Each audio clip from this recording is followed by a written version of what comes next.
Nii, tere päevast! Tänane ettekanne on siis teemal kliimamuutused ja geoloogiline taust.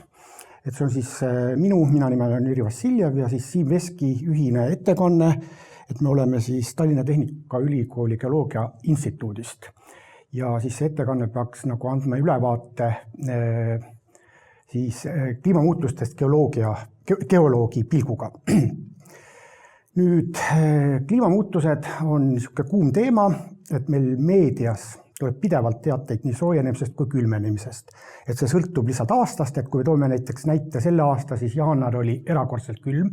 Näiteks Tartus oli keskmine temperatuur -9,7, aga kui me tuletame meelde eelmist aastat, siis see oli +0,2 kraadi.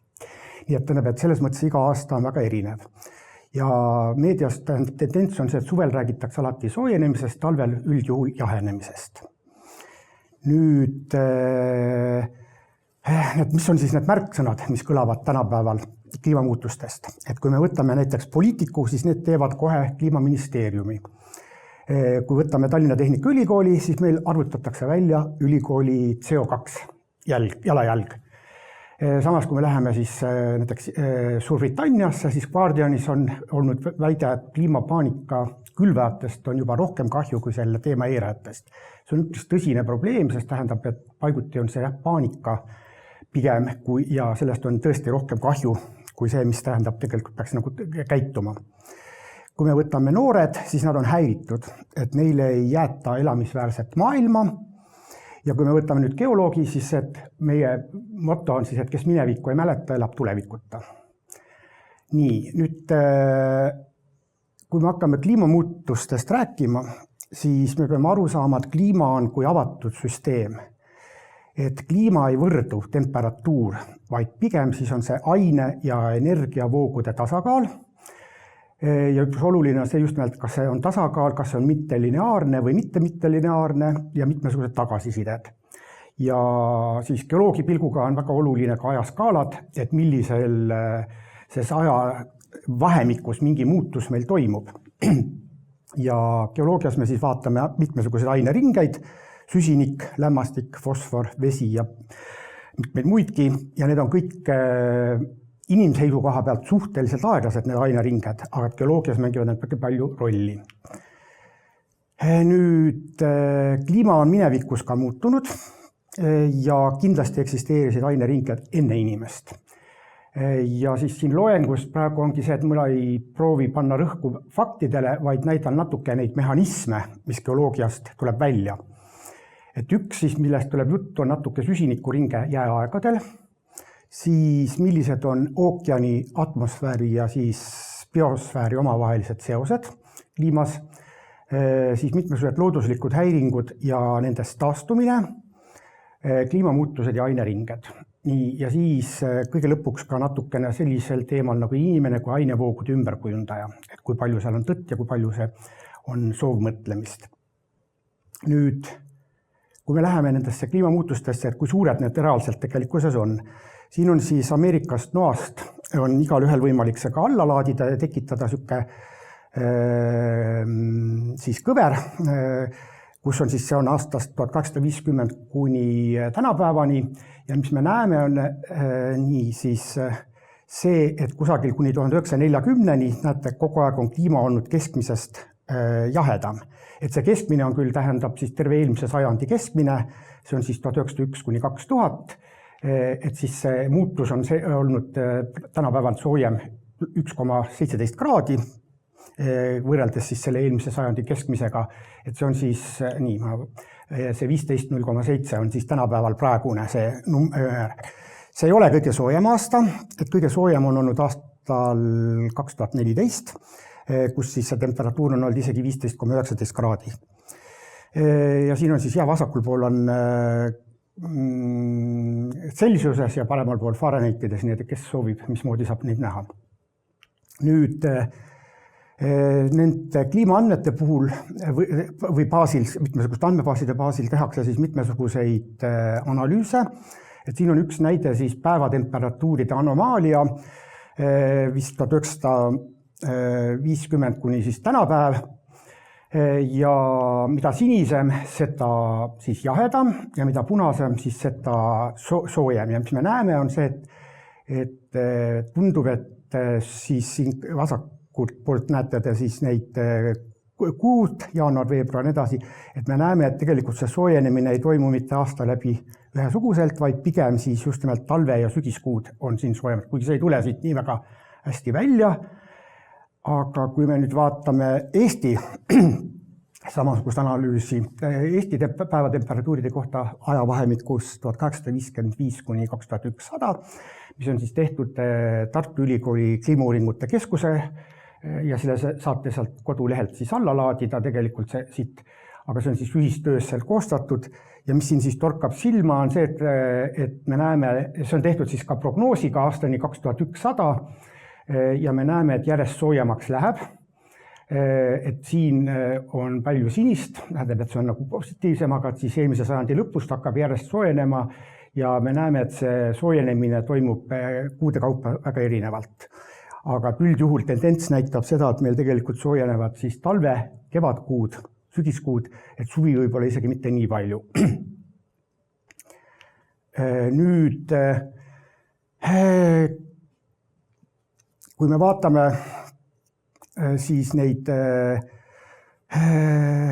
globaalse temperatuuri, pinnatemperatuuri muutuseid 1850 kuni 1900 suhtes, siis me näeme, et need muutused on siin toimunud just eelkõige kusagil pärast siin selles lõigus, aga geoloogias me näeme siin hakkab siis põhimõtteliselt aastatuhande algusest aasta 1 ja siis 500 meie aja järgi ja nii edasi, tähendab, et siis me näeme, et me tegelikult mõõtmisandmed on ju ainult meil siin kusagil 1850 kuskilt sellest ajast, et siis me näeme siin tugevaid muutuseid ja samal ajal ennem seda meil on olnud siis madalamad temperatuurid. Nüüd siis parempoolne joonis, see näitab siis seda, et see, mis on siis pruunid toonid, need on siis näitavad meil, mis praegune me näeme ja siis ka siis modelleeritud inimese mõju, et mis meil võib juhtuda siin see temperatuuri tõus üle 1 kraadi ja rohkem ja juhul, kui meil seda inimese mõju ei oleks, siis modelleerimisandmed näitavad, et meil tegelikkuses oleks siis see temperatuuri muutus kusagil sellises. Nii et see, põhimõtteliselt meil ei toimuks nii suurt muutust. Et see on siis üks vaade modelleerimise seisukoha pealt. Nüüd need kliimamuutused võivad olla mitmesuunalused, tähendab, et on olemas siis muutused, kus midagi väheneb ja on muutused, kus kohas siis midagi suureneb.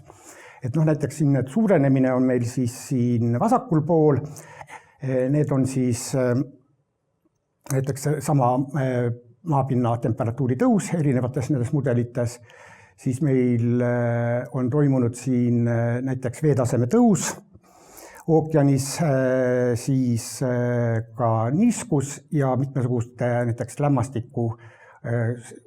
lämmastikoksiidi sisalduse suurenemine atmosfääris, nii et neid on vägagi palju, mis suurenevad. Samal ajal toimub ka mitmesugustes parameetrites siis vähenemisi, et siis üks näide on siin üleval on siis arktilise merejää siis ulatuse vähenemine. Tõsi, seda me teame küll suhteliselt lühikest aega, sest et need mõõtmised ei ole nii pikad. Ja siis siin on ka siis Antarktika jää siis hulga niimoodi vähenemine. Nii et siin on mitmesuguseid selliseid parameetreid, mis meil näitavad, tähendab, et meil toimub praegu kliima soojenemine. Seda saate ise lugeda siis sellest Climate-Trendist neid näha ja neid mitte muudetakse, või ütleme niimoodi, et neid ajakohastatakse pidevalt. Nüüd geoloogi pilguga on võimalik vaadata kliimat tunduvalt pikemas ajavahemikus, kui on need mõõdetud andmed.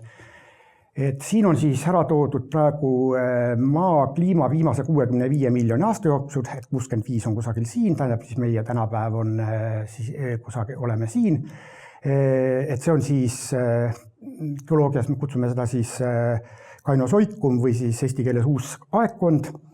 Ja mis me näeme siin, siis see vasakul olev telg näitab meile siis temperatuuri, maa keskmise temperatuuri erinevust tänapäevasest. ja me näeme, et siis põhimõtteliselt 65 miljonit aastat tagasi või natuke 60 miljonit oli meil maa keskmine temperatuur 10 kraadi soojem kui tänapäeval. Ja siis on hakanud toimuma järjepidev temperatuuri alanemine, siis on toimunud siin rida hüppeid ja siis siin tagumine osa on siis see on, mis siis praegu siis ütleme IPCC järgi erinevad projektsioonid modelleerimise järgi, et mis võiks juhtuda siis tulevikus. Nüüd see skeem on päris oluline selles mõttes, et selge on see, tähendab, et 65 miljonit aastat tagasi inimest ei olnud.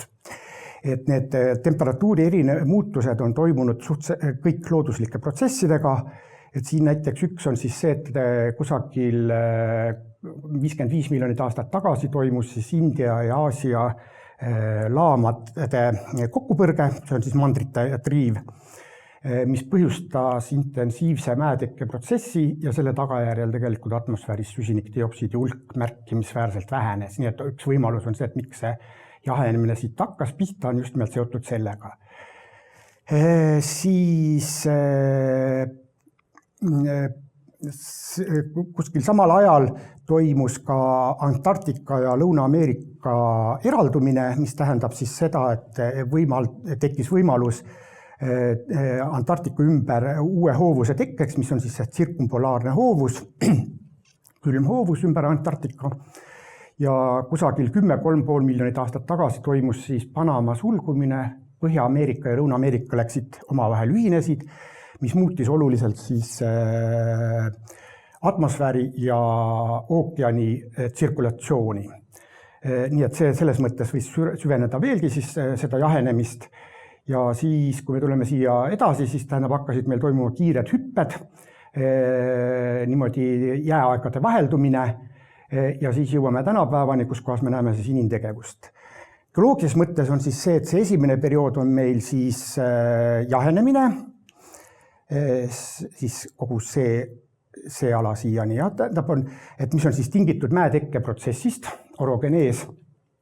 Nii, ja siis pärast seda, kui hakkasid need kiired jääaegade väheldumised, siis need võisid olla põhjustatud või tänapäeva seisukoht on see, et need on seotud siis maa orbitaalmuutustega, see on siis nõnda nimetatud Milankovitši tsüklid.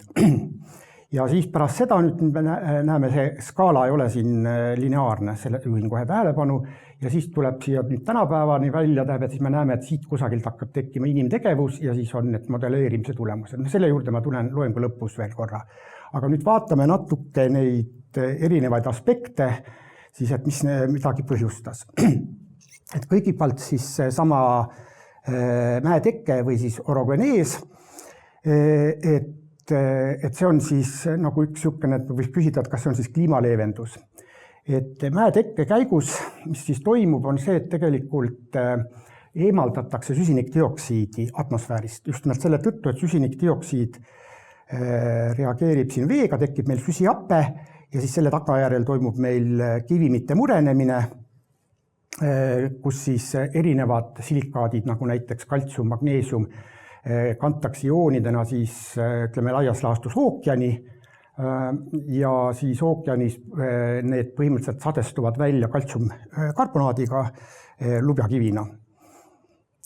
Ja siis see protsess toimub pidevalt, aga siis see just intensiivistub nende mäetekke protsessi ajal.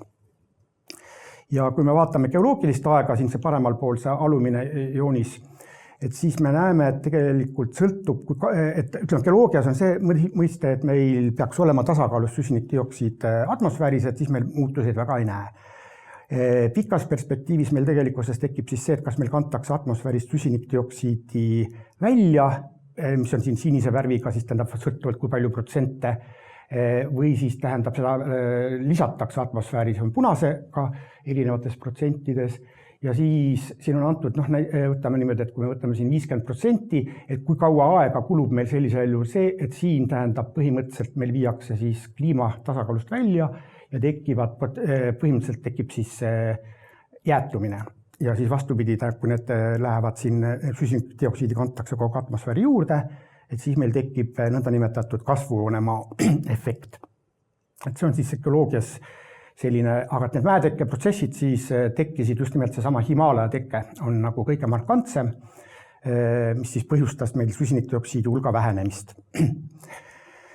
Nüüd teine, mis need mäetekkeprotsessid ja mandrite liikumine põhjustas, on siis seesama Lõuna-Ameerika ja Antarktika eraldumine, et 40 miljonit aastat tagasi olid nad veel siit maakitsusega ühendatud, aga siis nüüd tänapäevaks on nad tähendab see Drake väin on see, et põhimõtteliselt niimoodi, et kui siin see ühendus katkes või tähendab, see tekkis väin, siis said hoovused ümber Antarktika liikuma hakata, mis tähendab siis seda, et siia Antarktika juurde ei jõudnud enam ekvaatorilt soojad hoovused. See toimus siis kusagil siin 40 miljonit ja pärast seda. Ja siis natuke hiljem hakkas toimuma siis selline asi, et siin Põhja-Ameerika ja Lõuna-Ameerika siis ühinesid, ütleme, et siin on see, et kus kohas nad olid eraldatud, nii et Panama koha peal, maakitsuse koha peal oli tegelikult väin, mis võimaldas siis passaatttuulte mõjul ookeaniveel hoovustel liikuda siis Vaiksest ookeanist Atlandi ookeanisse ja see tähendab siis seda, et see oli periood, kus kohas Atlandi ookean oli soolasem kui Vaikne ookean. Nüüd kui see maakitsus siin sulgus 5 miljonit, tegelikult 10–5 miljonit, ütleme, et see on niisugune pikk periood, siis need veed enam siiapoole ei saanud läbida Atlandi ookeanisse ja pikapeale kujuneb siis välja Atlandi ookeanis hoopiski golfihoovus, mis on siis vastutav praegu meie Euroopas vähemalt suhteliselt soojas kliima eest, aga ja nüüd on siis Atlandi ja Vaikne ookean ka sama soolased, sest tähendab seda veevahetust sellisel kujul enam ei toimu ja siis soojus jaotub suhteliselt võrdselt. Seda golfihoovust me kohe natukene näitan, ütleme, see golfihoovus on siis siin suhteliselt mõjutatav, et meie need viimane jäätumine siis Ameerika mandri peal praeguse Hudsoni lahe koha peal oli pärast liustiku sulamise ajal päris suured jääpaisjärved ja nende mage vesi sai aeg-ajalt siis siit tungida Atlandi ookeanisse, mis siis mõjutas oluliselt selle golfihoovuse suunda, kuhu kohta golfihoovus sai minna. Tähendab põhimõtteliselt niimoodi, et takistades siis ekvaatorilt sooja vee kandmist polaaraladele ja eelkõige just siis Euroopasse, nii et tähendab, et meil siis need perioodid on olnud Euroopas suhteliselt jahedad. Nüüd siin on toodud siis üks näide Põhja-Atlandi magestumisest, mis toimus siis sündmus on 8200 aastat tagasi ja siis et kusjuures need mageveed tungisid sinna peale ja siis siit on see näha, et põhimõtteliselt õietolmu järgi on ilusasti näha, tähendab, et laialehised ja mitmesugused puud, mis siin kõik on, pärnad ja nii edasi, et nende kõikide hulk on märkimisväärselt vähenenud. See episood kestis kusagil kuni 150–200 aastat, aga see on õietolmu diagrammides meil jälgitav ja selle tagajärjel siis temperatuur alanes. Neid episoode on varem olnud tunduvalt markantsemaid muidugi, aga ma siin kõike neid ei hakka kirjeldama, ütleme, et 12 000 aastat tagasi, siis kui see Akassise jääpaisjärv alla jooksis, et siis tegelikult oli lausa 1000-aastane jahenemine. See on siis nõndanimetatud noorem trüüas või inglise keeles younger dryas, et see on niisugune, mis on. Selle kohta on siis avaldatud Siim Veski, Sepa ja Ojala ühisartikkel, see geoloogias 2004 aastal, et kus on uuritud siis aastakiilisi setteid ja siis selle järgi on võimalik teha või tehti kindlaks põhimõtteliselt see episood. Siin on natuke detailsem see pilt, et me näeme, et siin on umbes 150 aastat, kus me näeme, et temperatuur vähenes ja põhimõtteliselt ka siis see Gröönimaa jää isotoopkoostis, et see on see, et kui meil liustikku seotakse suhteliselt kerge hapnik ja ookeani jääb siis raske hapnik, see on niisugune ja mida rohkem meil on liustikku seotud seda kerget hapnikku ookeani veest, et siis seda raskem on ookeani vee siis ookeanivee isotoopkoostis ja siis selle alusel on võimalik tegelikult määrata ära või rekonstrueerida ookeanivee temperatuuride muutused. Aga see episood on 150 aastat ja see on Eestis päris mitmes läbilõikes jälgitav ja seda seostatakse siis siin Gröönimaa ja siin Hudsoni siit magevee voolust Atlandi ookeanisse, mis siis suunas golfihoovuse lühiajaliselt niimoodi, et ta ei lasknud nagu seal nii intensiivselt põhja poole tulla ja siis me saime Euroopast külma kliima. Aga see oli 150 aastat, ennem seda oli küll 1000 aastat, et neid episoode on olnud rohkem. Et see oli siis see, mis puudutas mandreid. Nüüd, kui meil tekkisid jääajad ja kiired kliimamuutused, niisugused episoodilised, et siis neid seostatakse Milankovitši tsüklitega. Ja siis seal on neid Milankovitši tsükleid on, ütleme, laias laastus 3. Et see on siis see, et kui elliptiline on maa orbiit ümber päikese, et kas ta on siis ümmargune või hästi välja venitatud, sõltuvalt sellest siis saab maa erineva hulka soojust päikeselt. Siis teine moment siin keskel on siis see maatelje kallakuse muutus, mis muutub siis mingisuguse rütmiga seal kusagil 40 000 aastat. Ja siis vastavalt sellele on see, et siis see, et kui palju poolused saavad rohkem või vähem soojust. Ja siis kolmas Milankovitši tsükli, mis põhjustab, on siis seesama pretsessioon, see on siis see, et milline maa külg on pööratud päikse poole, see tähendab, kui on kaldu, et siis vastavalt sellele. Ja kõik need 3 omavahel kokku mõjutavad siis seda, et maale jõuab eri ajahetkedel erinev hulk maapinnale soojusenergiat päikeselt. Et tänapäeval on siis nõndanimetatud solar constant või see on siis 370 vatti, mis jõuab siis päikeselt maa ülemisse atmosfääri ja atmosfäärist läbides siis tähendab jõuab sellest ainult mingisugune osa meil siia maapinnale, et siin on toodud siis praegu seesama soojushulk 65. põhjalaiuskraadil, niimoodi kui siis 800 aastat tagasi ja siis on näidatud ära, tähendab põhimõtteliselt siis 800 000 aastat pärast meid niimoodi, et see kogu aeg varieerub ja siis vastavalt sellele meil toimuvad need kliimamuutused. Ma siin väga detailidesse ei lähe praegu, tähendab, et see on niisugune, mis on aktsepteeritud simelt, et meil toimuvad just selle tõttu need jääaegade vaheldumised. Nüüd, kui natuke detailsemaks võtta, siis meil viimane jäävaheaeg oli kusagil 110 000 aastat tagasi, 120-110 seal selles vahemikus, mida me geoloogiast teame siis EEMi jäävaheajana. Ja me näeme, et siis siin oli just nimelt see, kus kohas see jäävaheaeg tekkis, oli siis see, et oli kõige suurem energiahulk, mis maale tuli. See on suurem seejuures kui see, mis praegu see jäävaheajal on. Ja siis tekkis meil siin see, et on siis see jäävaheaeg. EEMi jäävaheaeg oli väidetavalt soojem, kui on praegune, see holotseen. Ja väidetavalt oli ookeani veetase kuskil 5-6 meetrit kõrgem kui tänapäeval. Aga ja siis see holotseen, siin me näeme, et need numbrid on natuke väiksemad, kui te vaatate neid numbreid siin vatti ruutmeetrile, mis siis maapinnale jõuab, et tegelikult need erinevused väga suured ei ole, aga need on piisavalt suur hulk selleks, et mõjutada tegelikult kliimat.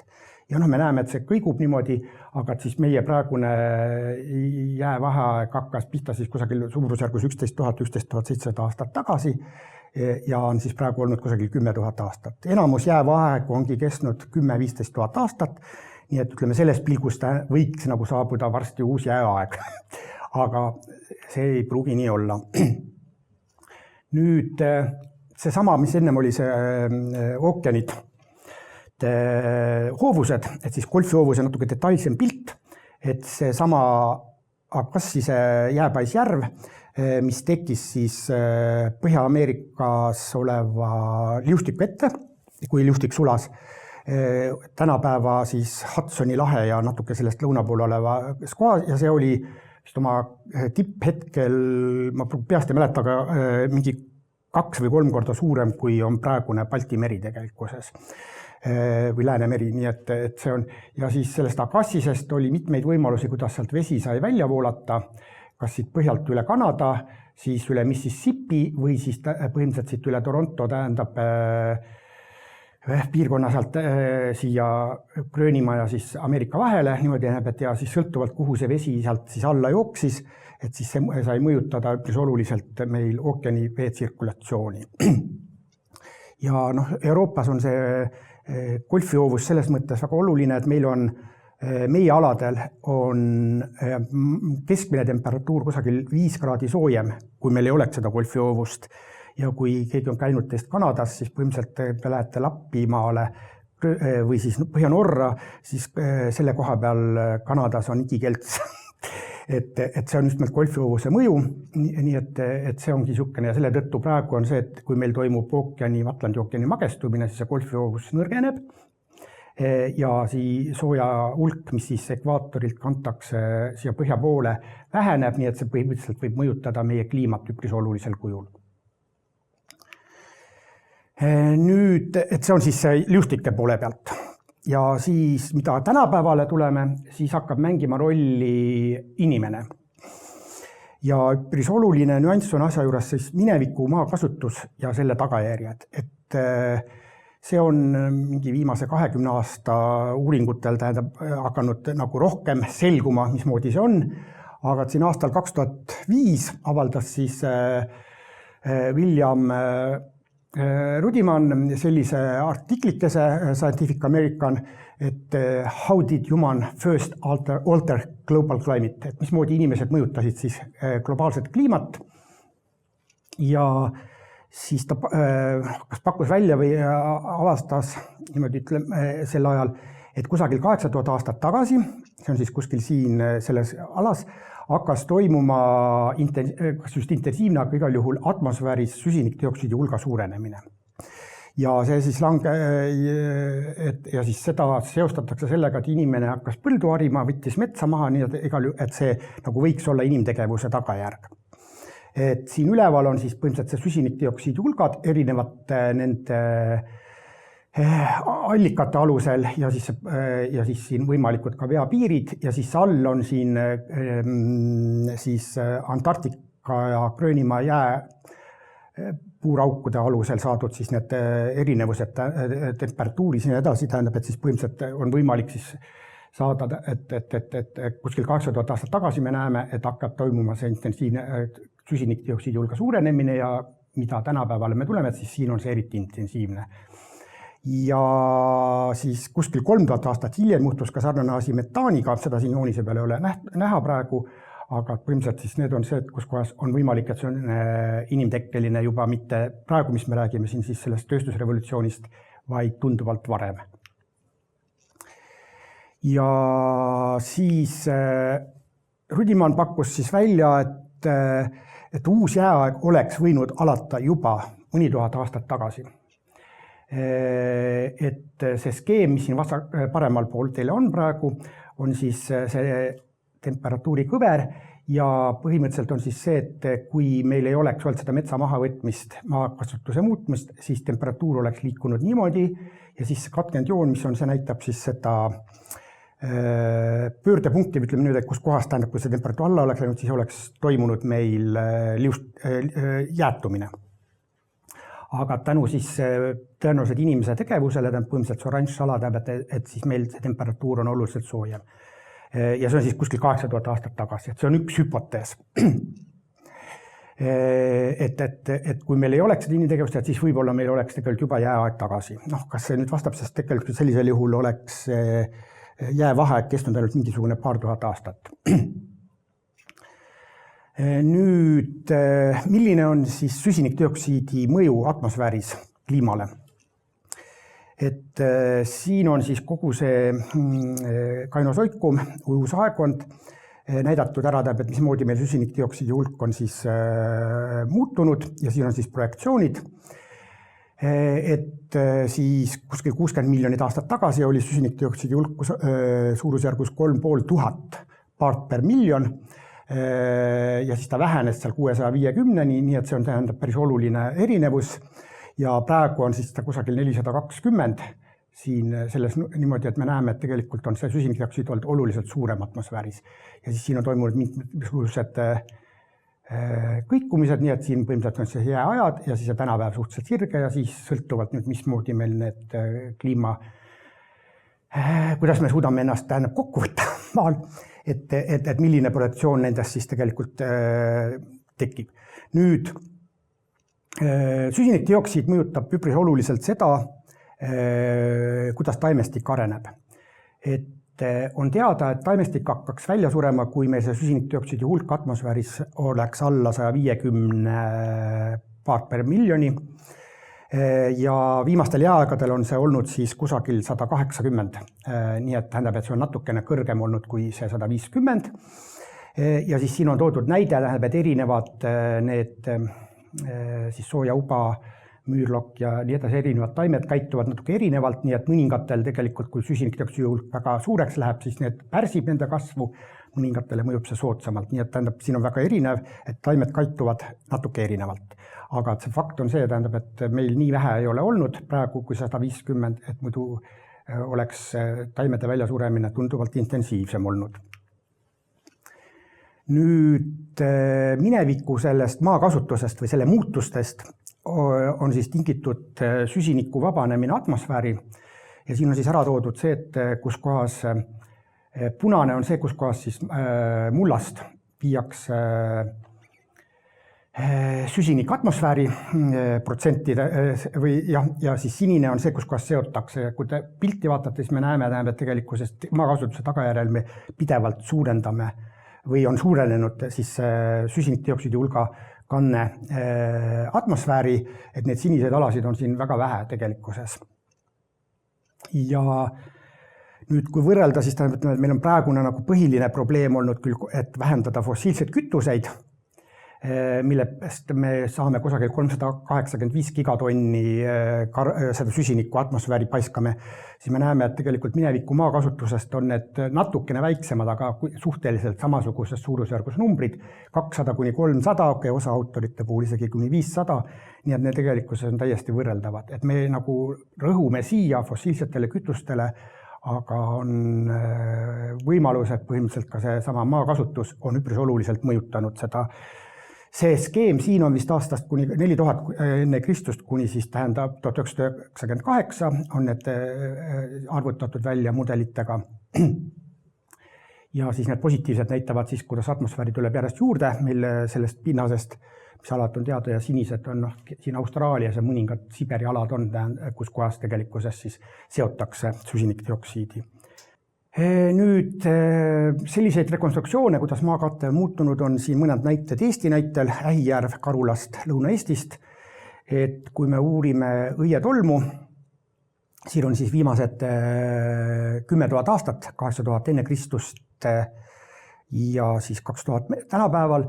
Ja siis me näeme siin, et mismoodi meil on siis tulnud soojalembesed lehtpuud näiteks küll ja me näeme, et need tänapäeval nii väga levitud ei ole, et nad on olnud siin kusagil keskholotseenis intensiivselt levinud. Ja siis, mis me näeme, on see, et maakasutus, see on siis põhimõtteliselt põllud, mis on siin siis kollasega, et nende, ütleme, siin on siis, kus kohas meil taimi lihtsalt ei olnud, aga pärast liustiku sulamist oli suhteliselt sükene tundra, aga siis pärast seda me näeme siin tänapäeval, ütleme, kusagil siis selle 2000 aastat tagasi ja 500 kuskilt sealt alates me näeme väga intensiivset maakasutust, et meil metsa raiutakse maha, tähendab, need muutuvad siis kultuurmaastikuks põldudeks. Et siis see ongi see, et meil on ennem seda olnud üleminekuline poolavatud maastik ja ennem seda on olnud metsad. Aga see on olnud tükk aega tagasi, kusagil siis siin, ütleme, see avanemine hakkab pihta seal 3-2000 aastat enne Kristust, tähendab, siis järk-järgult läheb, aga siis kõige intensiivsem on siis kuskil 500 000 siis meie aja järgi. See on siis siin selles lõigus, et kus kohas siis on väga intensiivne see kultuurmaastikus areng. Samasugune näide on siis tehtud ka Põhja-Eesti kohta, Maardu järv. Et me näeme, siin on see avatus olnud küll ka minevikus natuke suurem, see on lihtsalt tingitud, ütleme, seal on allvarid ja tõenäoliselt polnud ka soodsalt mulda, kus kohas esialgu niimoodi, aga siis see intensiivne põllumajandus tuleb kusagil juba, ütleme siit, isegi enne 1000, intensiivne see öelda, et 1500 me näeme, et siis tähendab tegelikult põllumajandusega hakatakse tegelema ja 500 000 annodomini tähendab, siis tähendab läheb järjest suuremaks ja see avatus muutub järjest. Nii et see on eri piirkondades väga erinev. Nüüd maakasutusmuutused või maakatte muutused ja mammutid. See on siis eelmisel aastal avaldatud artikkel meil instituudist doktoritöö raames. Krivokorin avaldas siis selle, kus me siis vaatasime, et mismoodi on muutunud taimkate 3 erineval ajalõigul. Need on siis siin vanustega, see on siis eesti keeles oleks siis Allerööp Pölling 14,6 või 14 600 kuni siis 12 900 aastat tagasi. Või ka, ja siis seesama noorem Trüüas, Younger Dryas 12 850 või siis kuni 11 700 holotseeni alguseni, see teine periood, ja siis kolmas on siis vara holotsen. Siin siis siuke periood ja siis siin on nende ringidega ära näidatud siis üleval on õietolmu järgi, all on siis makrod, kus siis setetest on välja otsitud siis taimejäänused, aga üleval on siis määratud see õietolmu järgi ja me näeme siis tähendab, et kollane on siis põhimõtteliselt avatud maastik ja rohelised need on siis mets ja me näeme, et siin on olnud enamasti kõik meil avatud maastik. Siin hakkab tekkima metsa sisse ja siis, kui me tuleme holotseeni, siis me näeme, et metsa osa kasvab oluliselt. Tõsi, vastuolu on natukene nende makrodega, et need ei näita päris kõike, need näitavad seda avatust natuke teistmoodi ja siis teine me näeme ka seda, et mida lõuna poole me läheme, et siin all Leedu, Läti, et siis siin tegelikkuses on metsa rohkem kui Eestis, kuna liustik paiknes siis Soomes. Ja siis selle uuringu tagajärjel leiti, et põhimõtteliselt, et mammuteid tõenäoliselt mitte ei kütitud ära, vaid kuna mammutitel on vajalik toiduks avatud maastik, aga see avatud maastik tegelikkuses metsastus, siis lihtsalt neile ei jätkunud tõenäoliselt toitu. Ja siin on siis toodud ära viimased 50 000 aastat, et siinpool on siis 50 000 nii, mis on siis need lillad ja sinised kriipsud on siis jääaja, ütleme siis interglatsiaalid ja glatsiaalid, mis on määratud siis Gröönimaa ajaskaala järgi, et siis need sinised on just külmemad perioodid ja roosad on siis soojemad episoodid ja siis siin ka see sama temperatuuri kõver all, mis on määratud hapniküsotoopide järgi ja me näeme, et see on kõikunud päris palju. Siin on näidatud praegu küll see sama hapniküsotoop ise tähendab per millides.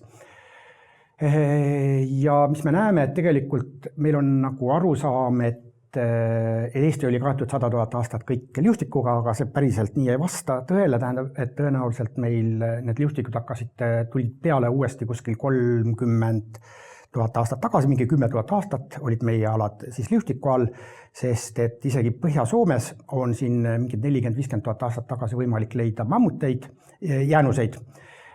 Ja siis siin on siis Leedust leitud mammutid, me näeme nii, see on siis Lätist on neid natukene vähem avaldatud ja siis Eesti omad on siin all oranžiga. Ja mis me näeme, et see sama, kus meil liustiku see viimase jäätumise maksimum oli see nõndanimetatud last glacial maximum, et see on siis see, kus meil kõik 3 Balti riiki olid kaetud liustikuga mõne kilomeetrisega, sest siis meil mammutileide ei ole, aga ennem seda meil neid on. Ja mis on huvitav on see, et tegelikult sattuvad need mammutileiud pigem nendele külmadele perioodidele kui soojadele perioodidele. Eriti kui me vaatame veel siit, mis viitab sellele, et sel ajal oli kindlasti maastik avatum, metsa oli vähem. Ja me näeme ka, et mammutid siis Leedus ilmusid kusagil seal juba isegi vist on 16 000 aastat või tagasi, et Eestis on 10 midagi, tähendab nüüd viimane mammut, mis leid on 10 000 millegiga niimoodi, et põhimõtteliselt on need mammutid olnud siin see Puurmani mammut ja siis siin on olnud need Grütneri, nii et põhimõtteliselt on siis selline pisut, et see mammutite muidu on jah, et inimene küttis ta ära, aga on selle uuringu üks võimalik seletus on hoopis, et neil tegelikult ei jätkunud süüa. Nüüd maakatte muutused Euroopas, kui me vaatame, siis Rootsi poole pealt Strandberg on teinud siin mõned kompilatsioonid 4000 aastat enne Kristust, siin ülemine joonis. ja siis 1800 meie aja järgi. Et siis on näha, et mismoodi maastik on järjest avatum olnud. Et siin see lillad toonid näitavad meile siis laialehist metsa, mida me näeme, et 4000 aastat tagasi siin Prantsusmaa, Hispaania on olnud tähendab hästi palju metsa, ka Suurbritanniades Eesti aladel on pigem olnud siis okasmets. Ja siis kollane näitab siis avatud metsa või avatud maad. Ja me näeme, et põhimõtteliselt siis selle 5000 aasta jooksul, et see avatus on oluliselt muutunud. Niimoodi, et see on just nimelt põllumajanduse tagajärg. Nüüd see avatus mõjutab veel ühte komponenti kliimas ja see on siis albedo, mis siis on see, et kui palju energiat, päikeseenergiat tegelikult tagasi peegeldatakse maalt. Ja siin on toodud siis üks näide inimtekkelised temperatuuri muutused metsaraie tõttu 6000 aasta jooksul. Ja see siis näitab seda, et näiteks tänu metsaraiele on meil talved läinud külmemaks, mida sinisem osadel aladel, see on siin vasakul, ja suved on siin Kesk-Euroopas läinud pigem soojemaks, kui see huvitaval kombel siin näitab, et on tegelikult siis siin toimunud suvede jahenemine. Nii et igal juhul see metsaraie või maastiku avamine on ka, mis mõjutab kliimat ja need on siis viimase 10-15 aasta uuringud, mille alusel siis on võimalik hinnata midagi. Ja need temperatuuri muutused, nii et see on jah siukene nii. Nüüd pronksiaeg 2500 aastat tagasi me näeme, et suvi metsaraie tõttu on muutunud siis Euroopas soojemaks ja siis siin Põhja-Euroopas mõned alad on läinud siis külmemaks, need on siis talvel, see on siis detsember, jaanuar, veebruar ja siin on siis suvekuud, nii et juuni, juuli, august. Et see on niimoodi, et need muutused ei ole mitte aasta keskmised, vaid pigem siis sesoonsed. Nüüd geoloogias on võimalik mitmesuguseid rekonstruktsioone teha, et siin on siis üks näide veel, mis on meil instituudis tehtud tegelikult eelmisel aastal, aga ütleme, see on avaldatud nüüd just märtsikuus vist isegi lausa.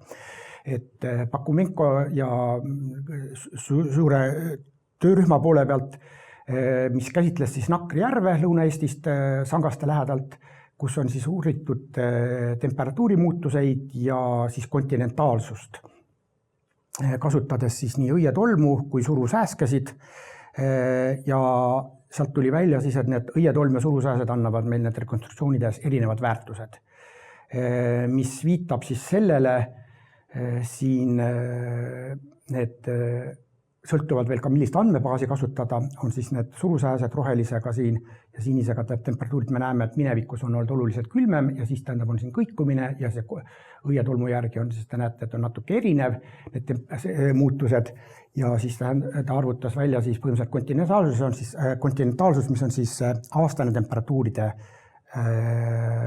ulatus, ütleme, oleks eesti keeles annual temperature range, et mismoodi see on siis järjest siin muutunud.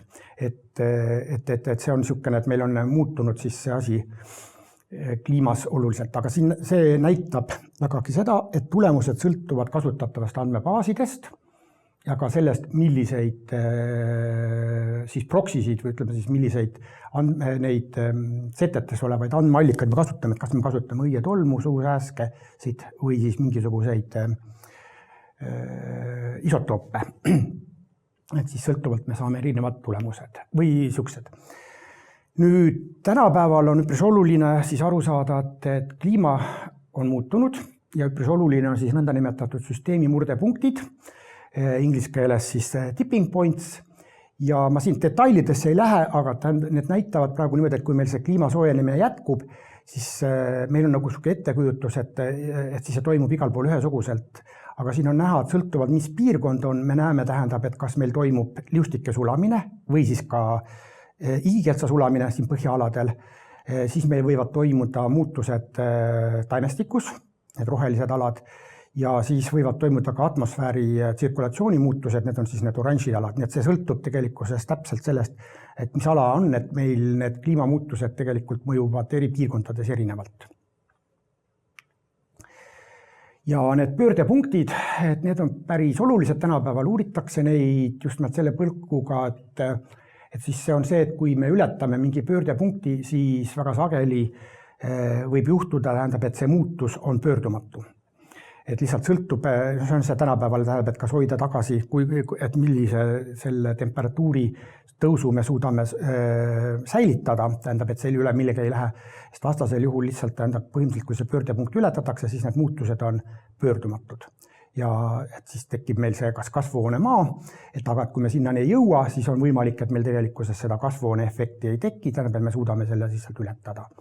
See on tänapäeval praegu sükene uurimisalane teema, et ega siin väga palju kõike veel selge ei ole meil, aga ütleme niimoodi, et see on siis see, et mis minevikus kindlasti on ka toimunud samamoodi, sest maa kliima üritab olla tasakaalus, aga tähendab, et see tasakaalupunktid teinekord ületatakse. Nüüd, kui me vaatame siin siis neid järske kliimamuutuseid, neid pöördepunkte või tipping points, millised on toimunud siis maa arengus siin viimased 30 000 aastat, et siis on olemas sellised asjad nagu need Danskard-Oskari sündmused, oleks see eesti keeles, tähendab, et kus siis ookeani kanti erinevat vett, magematamat vett, tähendab, et siis põhimõtteliselt see põhjustas temperatuuri muutuseid.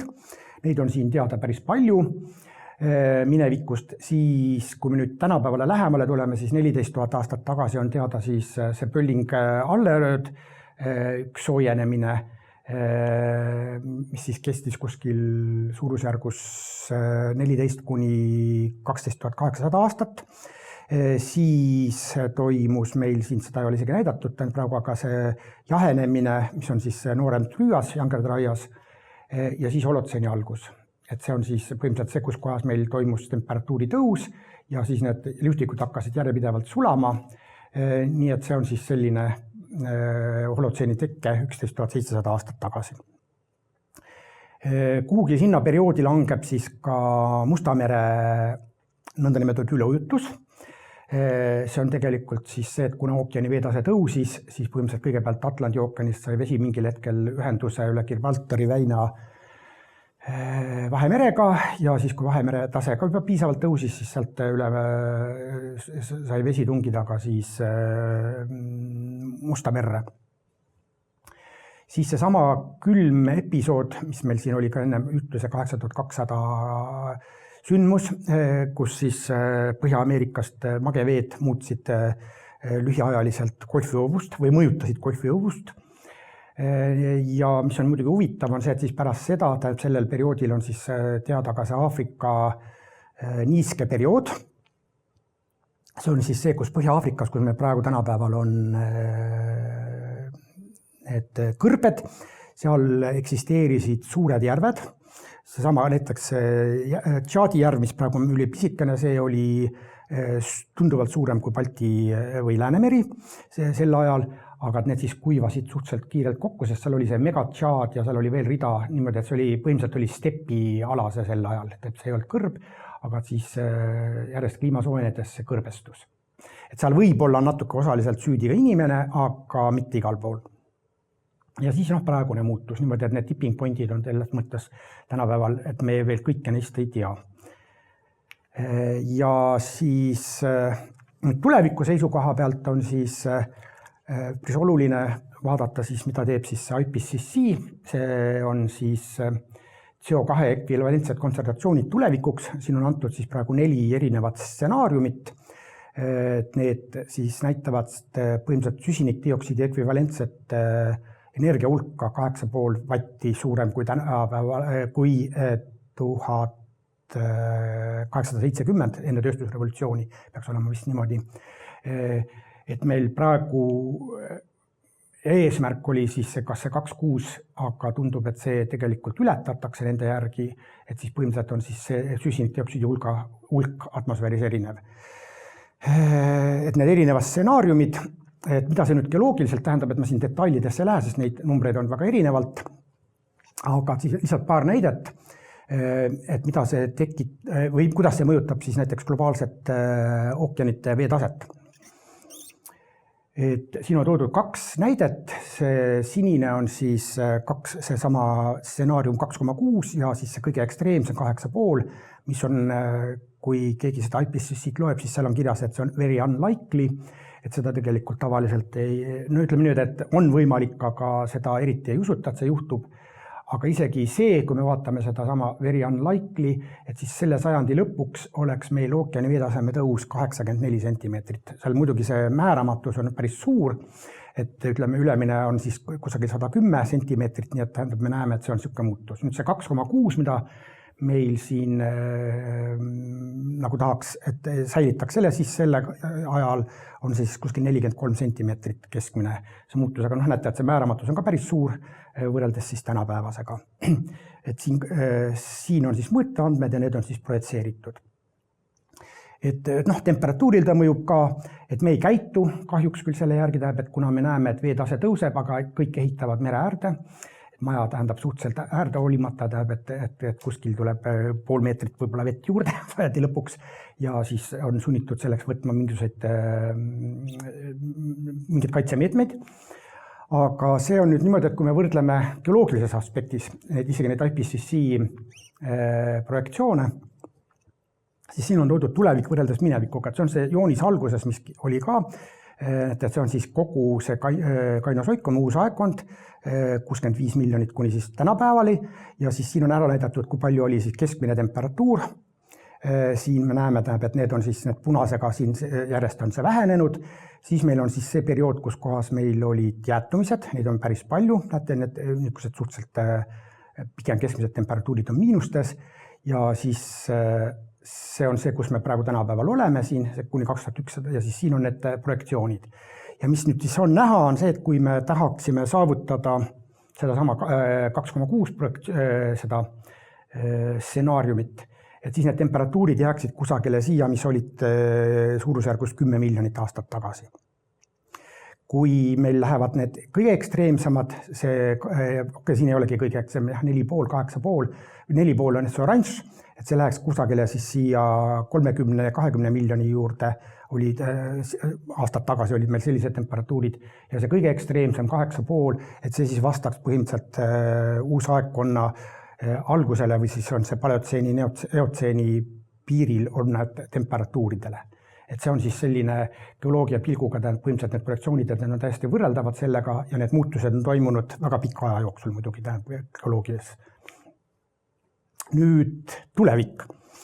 Et neid stsenaariume väga palju, et kas jäätumiseks soodne aeg, siin eelmine, mis näitas, oli see, et oleks juba toimunud, kui inimest poleks, või siis toimuks kusagil 23 000 aasta pärast, et neid on väga erinevalt sõltuvalt, kuidas meil siin see süsinikdioksiidi hulk atmosfääris muutub, nii et ütleme, et see on niisugune spekulatsioon, et siis ma sellesse detailidesse ei läheks, aga siis kui me veel kaugemat tulevikku vaatame, siis circa 50 miljonit aastat edasi, siis me näeme, et Aafrika, Euraasia ühinevad, tekib suur ühine manner, mis tähendab seda, et meil on tunduvalt kontinentaalsem kliima, vähe sellest, Eesti alad liiguvad tegelikult polaaraladele, kogu Skandinaavia, kui te siit vaatate, mis tegelikkuses tähendab seda, et ja vähe sellest Vahemeri, kuhu me praegu käime, see kaob, nii et tähendab, ütleme, et ma ei tea, kui selle ajani inimene elab, aga tähendab, et meil need muutused on vägagi drastilised, aga tõesti see on 50 miljonit aastat hiljem.